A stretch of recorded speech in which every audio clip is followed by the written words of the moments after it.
ஃபுல்லாக காஃபி நல்லா முளைச்சிருச்சு, பூ ஃபுல்லாக எடுத்துருச்சு. எங்கே பார்த்தாலும் வெள்ளையாக இருக்குது. ஒரு 2-3 நாள் கண்டினியூஸாக மழை பெஞ்சனால, அடுத்தடுத்த நாள் மழை பெஞ்சனால கொஞ்சம் நல்லா காஃபி ஃபுல்லாக பூ எடுத்துருச்சு. எல்லா காஃபி செடியும் பார்த்திங்கன்னா அப்படியே வெள்ளை வெள்ளையேன்னு இருக்கும். இதை வந்து பார்த்திங்கன்னா மல்லிகைப்பூ மாதிரி தான் இருக்கும். இந்த முல்லைப்பூ பூத்துருக்கு பார்த்திங்கன்னா, முல்லைப்பூ பார்த்திங்கன்னா இப்படி தான் இருக்கும், அதே மாதிரி தான் இருக்கும். ஃபுல்லாக பூத்துருக்கு. இங்கிட்டு ஃபுல்லாக வெள்ளையாக பூத்துருக்கா.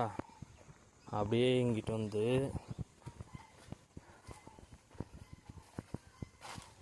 இங்கே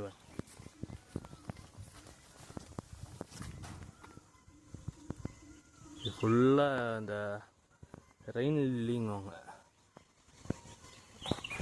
மழை பெஞ்சால் மட்டும்தான் இது பூக்கும். இது ஃபுல்லாக பூத்துருக்கும் இந்த மலைக்கு. ஸோ அப்படி பார்த்தீங்கன்னா ஏரியா ஃபுல்லாக இதுதான் பூத்துருக்கு. அழகா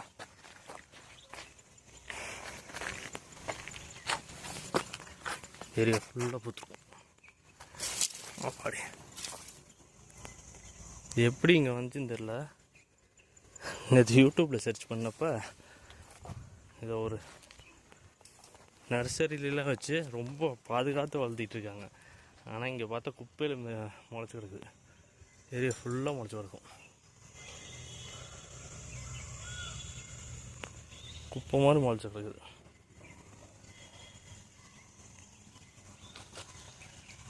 ஆனால் வந்து இது மற்ற இடத்துலலாம் பார்த்திங்கன்னா இதில் வச்சு நர்சரியில் வச்சு ரொம்ப பாதுகாத்து வளர்த்திட்ருக்காங்க.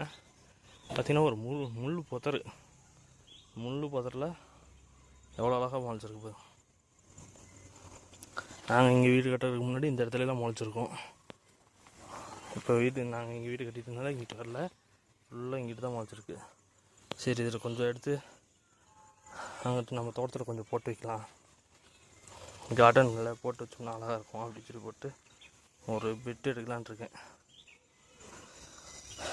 ஃபுல்லாக முளைச்சிருக்கு, கச்ச கச்ச கச்ச கச்சன்னு முளைச்சிருக்கும். ஒரு குறிப்பிட்ட ஏரியாவில் மட்டும்தான் முளைக்குது. இது வரும் கீழே பாருங்க, எல்லாம் குப்பை ஃபுல்லாக புதரு. ஆனால் இதில் ஃபுல்லாக இது முளைச்சிருக்கு. அப்புறம் இங்கே வந்து பார்த்தா யாரும் தெரில, ஒருத்தவங்க முட்டை போட்டிருக்காங்க. அந்த ட்ரேயில் போட்டிருக்காங்க, அதுக்குள்ளார வந்து முட்டை போட்டிருக்காங்க. அது கின்னிக்கோழி முட்டையா இல்லை இது நாட்டுக்கோழி தான் எதுன்னு தெரியல. கின்னிக்கோழின்னு தான் நினைக்கிறேன். கின்னிக்கோழி தான் இந்த டிசைனில் போடும். சரி, அப்படி விட்டாச்சு. வேறு யாரும் முட்டை போட்டிருக்காங்கன்னு பார்த்தா யாருமே போடல. மற்றதெல்லாம் முட்டைக்கு வரலன்னு நினைக்கிறேன். இங்கிட்ட வந்து பார்த்தா இந்த நம்ம வச்ச செடியில் பூசணிக்காய் நல்லா ஏறிடுச்சு. இது சுரக்காய் நல்லா மேலே வந்துருச்சு. அடுத்ததாக இதுக்கு பந்தல் போட்டு விடணும். பாவக்காயும் வருது, நல்லா மேலே ஏறி வருது.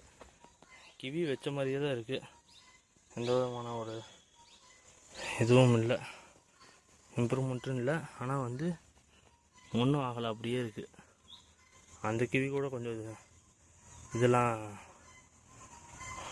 இலையெல்லாம் கொஞ்சம் கருகுச்சு. ஆனால் இந்த செடி அப்படியே இருக்குது. கேப்சிகம் 2 காய் வந்திருக்கு. ஸோ ஒரு காய் அப்படியே விட்டேன் விதைக்கு. இது நம்ம ராக்கி பாய் உட்காந்துருக்காரு. ப்ரௌனி அழகாக உட்காந்துருக்கோம் பார்த்தீங்களா. அப்படியே செடி ஃபுல்லாக வெள்ளை விளையாண்டு இருக்கும். வச்ச முருங்கையில் பார்த்திங்கன்னா இந்த முருங்கை வரல, ஆனால் அப்படியே விட்டேன். சரி, எதுவும் இடையில எதுவும் துளுந்து வரும் அப்படின்ட்டு விட்டாச்சு. இந்த சைடு இருக்க முருங்கை பார்த்திங்கன்னா அப்படியே இருக்குது. ஆனால் அதில் பூவெல்லாம் கூட ஆரம்பிச்சிருச்சு. அழகா முருங்கை பூ எடுத்துருக்கு. அப்படி தளர்ந்து மேலே வந்துடும் நினைக்கிறேன். கொஞ்சம் ஹைட்டாக வந்துருச்சுன்னா போதும், கோடிங்கெல்லாம் கொத்தாது.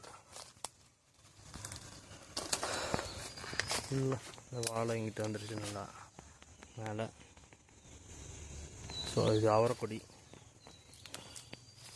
கொடியாக வர அழகாக வந்துருச்சு.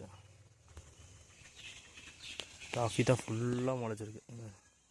இதெல்லாம் ஒன்றும் மொட்டு பூ விரியல, ஃபுல்லாக மொட்டாக இருக்குது பாருங்க. அழகா இங்கிட்டு பார்த்தாலும் காஃபி பூ எடுக்க ஆரம்பிச்சிச்சுன்னா ஃபுல்லாக வெள்ளையாக தான் இருக்கும்.